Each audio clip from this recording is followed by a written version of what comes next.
Okay, so now we're gonna start removing the coils. The coils have a 7mm screw holding that down. So we have a 7mm ratchet on here. We're gonna remove the coil pack.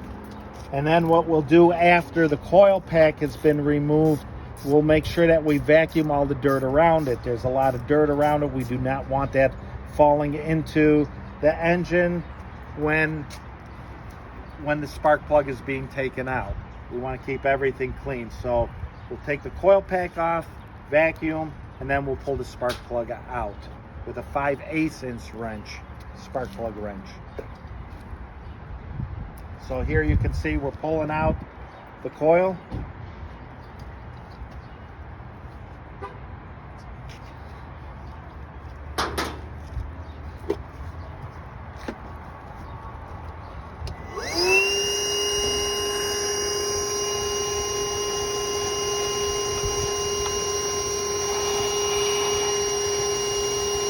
Vacuum all the dirt out now.